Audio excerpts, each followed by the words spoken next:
কিন্তু ধর এমন কোনো বড় কোনো সংখ্যা, প্রচুর বড় একটা সংখ্যা, ঠিক আছে, যেমন ধর সেটা হয়তো পৃথিবী থেকে লেখা শুরু হয়েছে, মঙ্গলে গিয়ে শেষ হয়েছে, এমন বড় একটা সংখ্যা, এত মগ যদি জল তোলা হয় তাহলে তো চেঞ্জ হতে পারে, তাই না? তা জিনিসটা ওরকমই, যখন আমি 1 মগ জল তুলছি কোনো কিন্তু ফারাক পড়ছে না, 100 মগ তুললে কোনো ফারাক পড়ছে না, কিন্তু অসীম কোনো কোনো বড় সংখ্যা, এত মগ যখন জল তুলছি তখন কিন্তু সেটা চেঞ্জ হচ্ছে। সেই রকমই ধরা হয় যে জিরোর সাথে হয়তো ইনফিনিটি প্রচুর বড় কোনো একটা সংখ্যা আছে, যার সাথে হয়তো গুণ করলে জিরোকে তাহলে হয়তো আমরা বাঁচব, ঠিক আছে? তার জন্য এটার আনসার কি হয়ে যাবে, যে কোনো সংখ্যাকে যখন জিরো দিয়ে ভাগ করা হবে কি হয়ে যাবে আনসার? আনসার হয়ে যাবে ইনফিনিটি বা অসীম। বোঝা গেল? ঠিক আছে, তাহলে কোনো সংখ্যাকে যদি জিরো দিয়ে ভাগ করা হয় কি হবে? অসীম, ঠিক আছে, ইনফিনিটি হবে। এবার আসবো 0/5, মানে জিরোকে কোনো সংখ্যা দিয়ে ভাগ করা হচ্ছে, 0/2 হতে পারে, 3 হতে পারে, যা করছি জিরোকে কোনো সংখ্যা দিয়ে ভাগ করা হচ্ছে। তাহলে এখানেও আমার সেম হবে, যে এখানে যেটা হবে সেটা এমন কিছু একটা হবে যেটার সাথে আমি 5কে গুণ করলে কি ফিরে পাবো? কি ফিরে পাবো? জিরোকে ফিরে পাবো, তাই না? তাহলে 5 এর সাথে আমরা এমন কি গুণ করব যাতে আমরা জিরো পাবো? 5 এর সাথে কত গুণ করব যাতে জিরো পাবো? কত গুণ করব? জিরো। একমাত্র 5 এর সাথে কি জিরো যদি আমরা হচ্ছে কি গুণ করি তাহলে 5 ইনটু 0 কি হয়ে যাবে? জিরো। তার মানে শূন্যকে যদি কোনো সংখ্যা দিয়ে ভাগ করা হয় তাহলে কি হয়ে যাবে?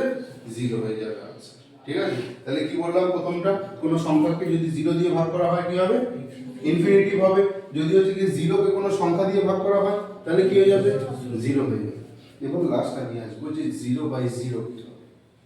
0/0 কি হবে? তাহলে আমরা কিন্তু সেম নিয়ম ফলো করবে, যে তার মানে এখানে এমন কিছু একটা হবে যেটার সাথে আমি এই জিরোকে গুণ করলে আমি জিরো পাবো, তাই না? এবার বলবে যে আচ্ছা জিরো হতে পারে, 0 ইনটু 0 জিরো হয়ে যাবে। আচ্ছা আমি যদি বলি যে না 1 হবে, তাহলে কি ভুল বলতে পারবি? 0 এর সাথে 1 যদি গুণ করি 1 ইনটু 0 জিরো হয়ে যাবে। শুভম বলছে যে 5 হবে, 0 ইনটু 5 তাও 0 হবে, তাই না? কেউ বলছে যে 100 হবে, হ্যাঁ এটাও হতে পারে, 0 ইনটু 100 তাও তো 0 হবে। তারপরে আমি দেখতে পাচ্ছি এখানে কিন্তু আমি একাধিক আনসার পাচ্ছি, এবং কোনোটাকেই কিন্তু কেউ ভুল বলতে পারবে না, তাই না? যে কটা আনসার আমি লিখলাম কোনোটাকেই কিন্তু ভুল বলতে পারবে না, তাই না? প্রত্যেকটাই ঠিক, মানে আমার কাছে একাধিক আনসার রয়েছে এবং কোনোটাই হচ্ছে কি ভুল না, ঠিক আছে? তো এই যখন আমার কাছে একাধিক আনসার আসছে তখন কিন্তু এর মধ্যে এক্স্যাক্ট কোনটা হবে আমি বলতে পারছি না, বা কোনোটাকেই আমি বাদ দিতে পারছি না, তখন আমরা কি বলি? তখন বলি আনডিফাইন্ড, ঠিক আছে? আনডিফাইন্ড বা অসংজ্ঞাত, ঠিক আছে? তাহলে শূন্যকে যদি শূন্য দিয়ে ভাগ করা হয়ে যায় তাহলে কি হয়ে যাবে? আনডিফাইন্ড বা অসংজ্ঞাত, ঠিক আছে? তাহলে আমরা ডিভিজিবিলিটি রুল করছি। ডিভিজিবিলিটি রুলে প্রথমে দেখলাম ডিভিজিবল রুল অফ জিরো, ঠিক আছে, শূন্য দিয়ে ভাগ করার নিয়ম। দেখ এগুলো কিন্তু একাধিক পরীক্ষায় এসছে, এরকম ডিরেক্ট জিজ্ঞাসা করেছে, একাধিক পরীক্ষায় এসছে, ঠিক আছে? খুব বেসিক জিনিস, এখানে কিন্তু অনেকেরই ধারণা ক্লিয়ার নেই।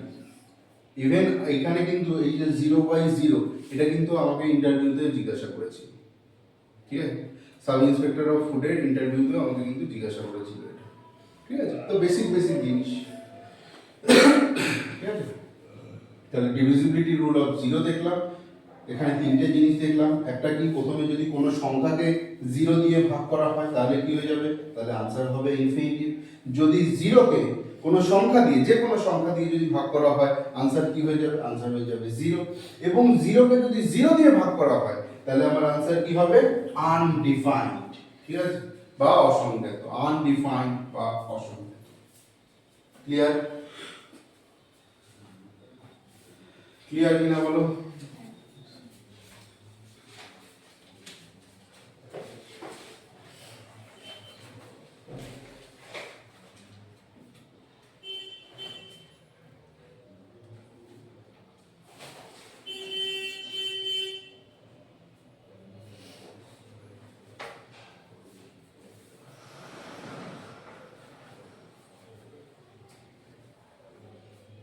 এই তিনটে যেন আর কখনো ভুল না হয়, ঠিক আছে?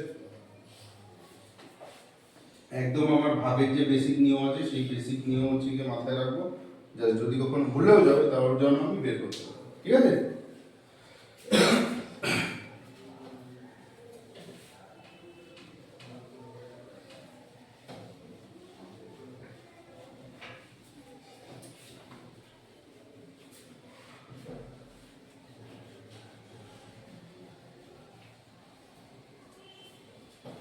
তা জিরো দিয়ে হলো, আমরা একদম বেসিক থেকে করছি তাই সব করবো, জিরো দিয়ে করলাম। একদম বাচ্চাদের জিনিস যে ওয়ান, ঠিক আছে? ওয়ানের ক্ষেত্রে কি হবে? ওয়ানের যদি আমরা কথায় বলি তাহলে কি বলবো? ওয়ানের ক্ষেত্রে ওয়ানের ভাগের কি নিয়ম আছে? একের একের ক্ষেত্রে একদম বাচ্চাদের জিনিস। দেখ এই যে যদি বলি যে একের ভাগের নিয়ম, তা এটা শুনলে হয়তো হাসি পাবে যে এইটাও আবার বোঝার বা পড়ার কিছু আছে না, কিন্তু এখান থেকেও কিন্তু কোশ্চেন দেয়, এত সোজা জিনিস। যেমন সাব সিলেকশন হচ্ছে গিয়ে দিয়েছিল which one of the following statement is correct, এরকম বলে স্টেটমেন্ট টাইপের দিয়েছে, ঠিক আছে? তা সেখানে কি কি দিয়েছে? সেখানে এই জিরো যে করলাম জিরোরও একটা নিয়ম দিয়ে দিয়েছে, যে কথায় লিখে দিয়েছে। কিরকম?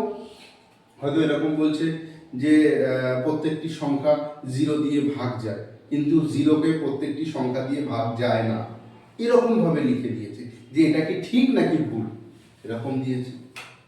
আরেকটা স্টেটমেন্ট দিয়েছে যে প্রত্যেকটি সংখ্যাকে এক দিয়ে ভাগ যায়, কিন্তু এককে কোনো সংখ্যা দিয়ে ভাগ যায় না, এটা ঠিক নাকি ভুল। তো এরকম ভাবে দিয়ে দিয়েছে। তো জিরো আর ওয়ান এগুলো বাচ্চাদের জিনিস, কিন্তু যখন এরকম ভাবে দিয়ে দিচ্ছে, স্টেটমেন্ট আকারে দিয়ে দিচ্ছে, তখন কিন্তু ঝট করে মানে আনসার করা যাচ্ছে না, তখন একবার একটু ভাবতে হচ্ছে, তাই না? তো এই জিনিসগুলোর ধারণাগুলো কিন্তু আমাদের পুরো ক্লিয়ার রাখতে হবে, ঠিক আছে? একদম বেসিক বেসিক এইসব জায়গা থেকেও কিন্তু কোশ্চেন করে, ঠিক আছে? তাহলে ওয়ানের ক্ষেত্রে কি হবে? ওয়ানের ক্ষেত্রে কি হবে? ওয়ান কি হবে? যদি এক কথায় আমরা বলি, স্টেটমেন্ট আকারে বলি, তাহলে কি হবে? যে প্রত্যেকটি সংখ্যা এক দিয়ে ভাগ যায়, তাই না? প্রত্যেকটি সংখ্যাই এক দিয়ে ভাগ যায়, কিন্তু কোনো সংখ্যা দিয়ে এককে ভাগ যাবে না, তাই না? এক্সেপ্ট কি ওয়ান ছাড়া, শুধুমাত্র এককে এক দিয়েই ভাগ যাবে, তাই তো? ঠিক বললাম তো? যে কোনো সংখ্যাকে এক দিয়ে ভাগ যাবে, কিন্তু এককে অন্য কোনো সংখ্যা দিয়ে ভাগ যাবে না, এক্সেপ্ট ওয়ান, ঠিক আছে? এক ছাড়া অন্য কোনো সংখ্যা দিয়ে ভাগ যাবে। ক্লিয়ার? এই স্টেটমেন্ট এগুলো ধারণাগুলো ক্লিয়ার রাখতে হবে। সেকেন্ড আমরা যেটা খুব ইম্পর্টেন্ট সেটাতে যাচ্ছি, সেটাতে কি ডিভিজিবল রুল অফ 2, 4, 8, 16, 32 এরকম। Divisible rule of 2, 4, 6, 16, 32। তাহলে সবার আগে দেখবো ডিভিজিবল রুল অফ 2। যদি 2 এর কথা বলি, 2 এর কথা, 2 এর ক্ষেত্রে কি হবে? 2 এর ক্ষেত্রে কি হবে? 2 এর ক্ষেত্রে কি হবে? 2 এর ক্ষেত্রে নিয়ম কি তোরা জানিস? বল, 2 এর ক্ষেত্রে নিয়ম কি? 2 দিয়ে ভাগ করার নিয়মগুলো কি? কোন সংখ্যাগুলোকে 2 দিয়ে ভাগ দেবে? কোনগুলোকে 2 দিয়ে ভাগ যাবে? জোড় সংখ্যাগুলোকে। আচ্ছা, বা আমি আরো সিম্পল ভাবে বলতে পারি, শেষের সংখ্যাটা যদি 2 দিয়ে ভাগ যায় তাহলে এই সংখ্যাটা 2 দিয়ে ভাগ যাবে, তাই না? শেষের অঙ্কটা যদি 2 দিয়ে ভাগ যায় তাহলে এই সংখ্যাটা 2 দিয়ে ভাগ যাবে। তাহলে কি লিখবো? যে last digit should be divisible by 2। তাহলে 2 এর ক্ষেত্রে নিয়ম কি? 2 এর ক্ষেত্রে যে last digit should be divisible by 2। শেষ অঙ্কটি, কোন সংখ্যার শেষ অঙ্কটি যদি 2 দিয়ে ভাগ যায় তাহলে সংখ্যাটা 2 দিয়ে ভাগ যাবে। ক্লিয়ার? এখানে দেখ আমরা লিখেছি কি ডিভিজিবল রুল অফ 2, 4, 8, 16, 32। এগুলো একসাথে কেন করছি? কারণ এদের মধ্যে একটা কি আছে? মিল আছে। কি রকম মিল আমরা করলে বুঝতে পারবো।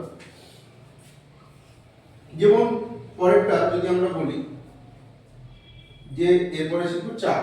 4 এর ক্ষেত্রে কি হবে? যেমন 2 এর ক্ষেত্রে বললাম last digit should be divisible by 2, ঠিক আছে? 4 এর ক্ষেত্রে কি হবে?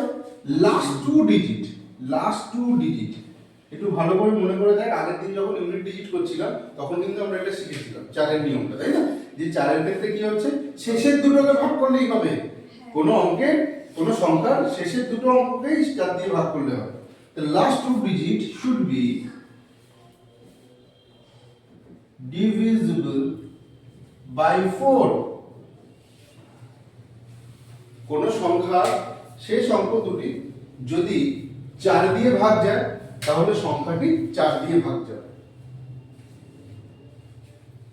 ক্লিয়ার?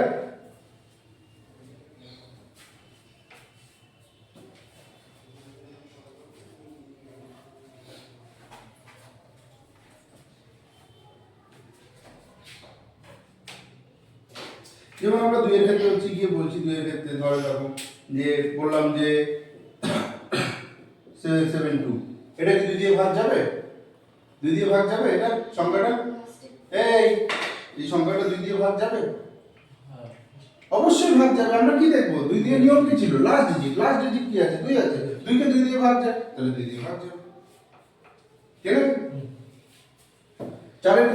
চারের ক্ষেত্রে আমি বললাম যে 5 6 4 1 7, এই সংখ্যাটা 4 দিয়ে ভাগ যাবে? 4 দিয়ে ভাগ যাবে? অবশ্যই যাবে। কারণ আমরা দেখবো কি শুধু শেষের দুটো ডিজিট। শেষে কত আছে? 64। 64 কে 4 দিয়ে যাচ্ছে মানে 4 দিয়ে যাবে। ঠিক আছে? এবার তাহলে 8 এর ক্ষেত্রে নিয়মটা কি হয়ে যাবে? 2 এর ক্ষেত্রে কি ছিল? Last digit. 4 এর ক্ষেত্রে কি ছিল? লাস্টের দুটো। 8 এর ক্ষেত্রে কি হবে? Last 3 digit. তাহলে কি হয়ে যাবে? Last 3 digit should be divisible by 8. কোন সংখ্যার শেষ তিনটি অঙ্ক যদি 8 দিয়ে ভাগ যায় তবে সংখ্যাটি 8 দিয়ে ভাগ যাবে। Last 3 digits should be divisible by 8. ঠিক আছে? যেমন আমি বললাম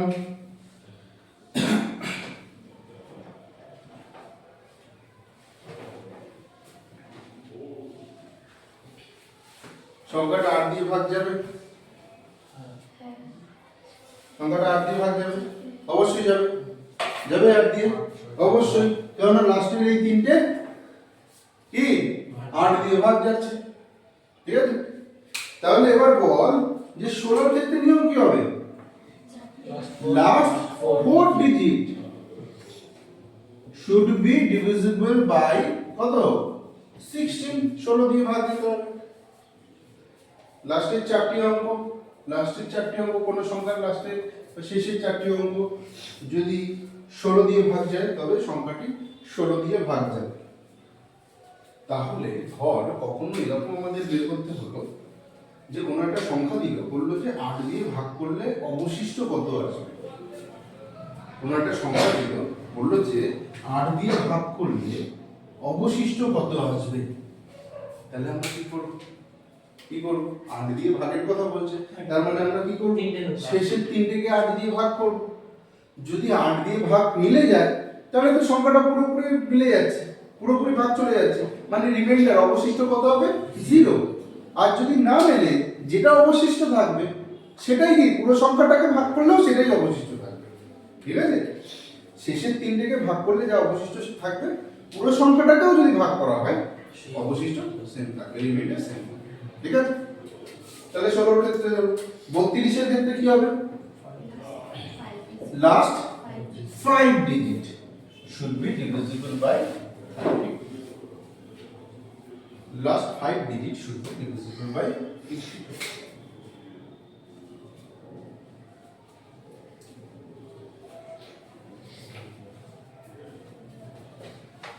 তাহলে আমরা প্রথমে 0 দেখলাম, ডিভিজিবিলিটি রুল অফ 0, দেন দেখলাম আমরা 1 এর, তারপরে দেখছি আমরা কি 2 4 8 16 32 এগুলো দেখলাম। ঠিক আছে?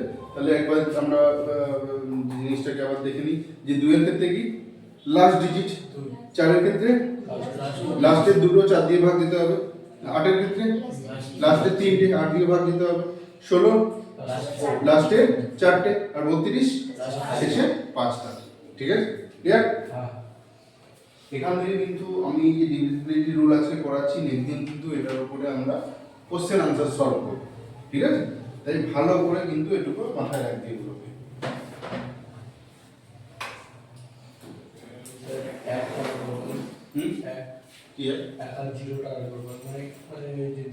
জিরোর ক্ষেত্রে তো আমি তিনটে দেখিয়ে দিলাম। একের ক্ষেত্রে কি হবে, যে সমস্ত সংখ্যাকে এক দিয়ে ভাগ যায়, কিন্তু এককে এক ছাড়া অন্য কোনো সংখ্যা দিয়ে ভাগ যায় না, ঠিক আছে? এককে শুধুমাত্র তো এক দিয়ে ভাগ যাবে, অন্য কোনো সংখ্যা দিয়ে দুই দিয়ে কি যাবে, যাবে না। তিন দিয়ে যাবে, যাবে না, ঠিক আছে? কিন্তু যে কোনো সংখ্যাকে এক দিয়ে ভাগ যাবে। এই জন্য এককে কি বলা হয়, এককে কি বলা হয়, ইউনিভার্সাল ডিভাইজার, ঠিক আছে? কেননা এটা সব সংখ্যাকে এক দিয়ে ভাগ যায়, এই বলা হয় ইউনিভার্সাল ডিভাইজার, ঠিক আছে? সার্বজনীন ভাজক, ঠিক আছে? সার্বজনীন ভাজক, যেমন সার্বজনীন রক্তদাতা কাকে বলা হয়?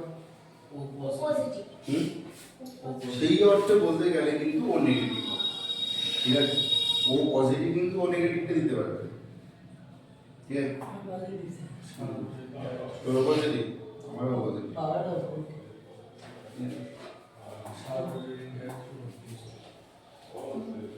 আর সর্বজনীন রক্তগ্রাহিতা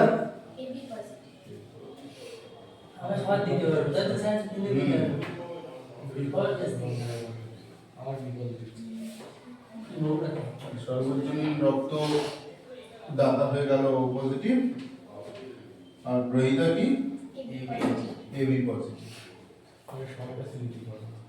ঠিক আছে?